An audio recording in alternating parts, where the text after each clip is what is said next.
If your life feels like it's going off the rails and you don't know how to stop it, today's video is for you. We're going to look at what the heck a negative spiral is and how to get out of one. Hi, I'm a psychiatrist and I make mental health education videos. Today's video is all about negative spirals and how to stop them. If that sounds interesting, please hit that subscribe button. You know, there are times in everyone's life when things just start going wrong. Your car breaks down, you miss an important deadline, your computer crashes right before an important presentation. We all have those annoying and sometimes very upsetting experiences. These things happen to all of us, but for some people, these setbacks become a gateway to a negative spiral. A negative spiral is kind of like a snowball rolling down a hill. At first, it starts out small,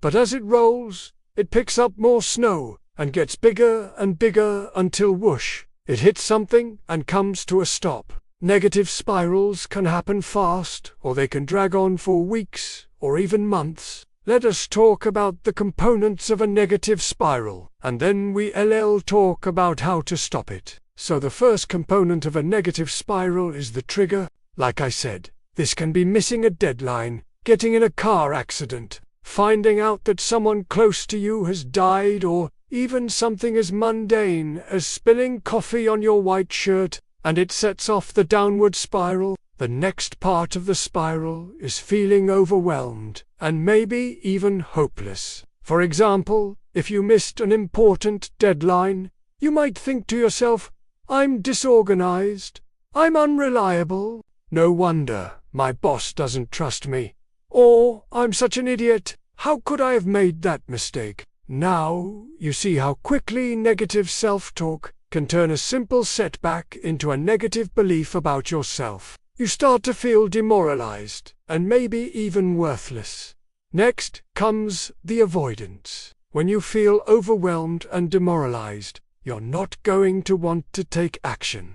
You're gonna want to lie down or watch TV or do anything that you can to numb that pain and those feelings. It's easier to hide from your problems than face them. And so now you've taken your setback and turned it into two problems instead of one. Now you have the original problem, and you've added avoidance to it. The last part of the spiral is feeling guilty because you're avoiding the problem. Let's say you were supposed to meet with your boss and you didn't show up. You know that you need to go in and talk to your boss, but the thought of facing that disappointment or humiliation or embarrassment is too much for you to bear, so you keep putting it off. The longer you wait, the more guilty you feel, and now you have guilt piled on top of everything else. So that's what a negative spiral looks like. You have a setback, you feel demoralized, you avoid the problem, and then you feel guilty about avoiding the problem. And you can get stuck in this cycle for a long time. Now you're probably wondering, why does this happen? Why do some people get stuck in negative spirals and others don't? Well, the truth is, we don't really know. It seems to be a combination of personality traits and life circumstances. Some people have temperaments that make them more vulnerable to these spirals. They tend to ruminate more or have more catastrophic thinking, and this makes it more likely that they'll get stuck in these cycles. But it's not just your vulnerabilities that cause you to spiral. Life circumstances matter too. Life is hard and sometimes really unfair. Setbacks happen to all of us. But if you already have a vulnerable temperament, setbacks can knock you off balance more. So how do you break a negative spiral? Well, the first thing you got to do is recognize that you're spiraling. And that can be hard to do when you're in the middle of it. It is like when you're re-driving and you refocused on the road ahead of you and you're moving forward. It's easy to lose track of how fast you're going. You just keep going. That's how a negative spiral is. It is hard to judge where you are and how fast you're going when you're in the middle of it. One way to tell if you're spiraling is to ask yourself, is this thinking productive? Is it helping me fix the problem? Spiraling involves a lot of rumination and regret. You keep going over past events, over and over in your mind, and you berate yourself for the choices you made. But ruminating doesn't solve problems. In fact, it often makes them worse. So ask yourself, am I just beating myself up, or am I making progress? The second step to stopping a negative spiral is to interrupt the pattern. Once you realize that you're stuck in a spiral, the next thing to do is take action. Do something. Anything. Just get unstuck. Like I said, negative spirals involve a lot of avoidance, and avoidance feeds the spiral, so doing anything to move forward will disrupt the spiral. Now, it's not always easy to figure out what action to take. So, here are some ideas. If your spiral is related to work, make a list of what needs to be done. Break big projects into smaller ones.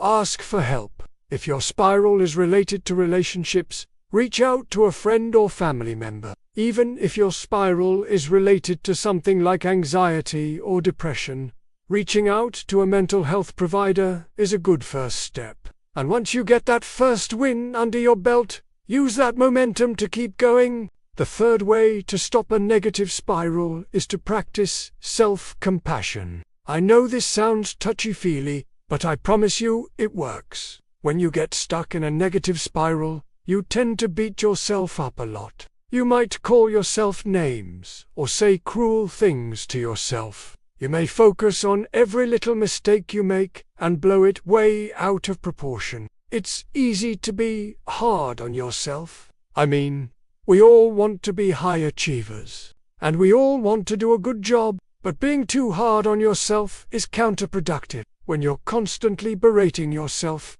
you feel demoralized and hopeless, and that just feeds the negative spiral. Instead, try to treat yourself like a friend would treat you.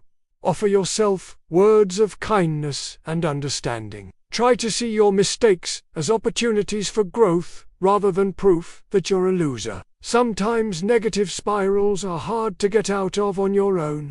If that's true for you, please seek professional help. A therapist can teach you cognitive strategies that will help you stop spiraling. They can also help you identify patterns in your life that make you more vulnerable to these spirals. Then you and your therapist can work together to change your thinking and change your life. As I was preparing this video, I came across this article in the New York Times that talks about negative spirals.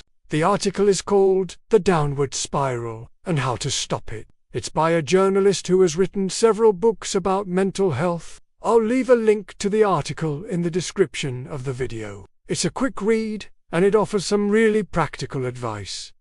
Thanks for watching. See you next time.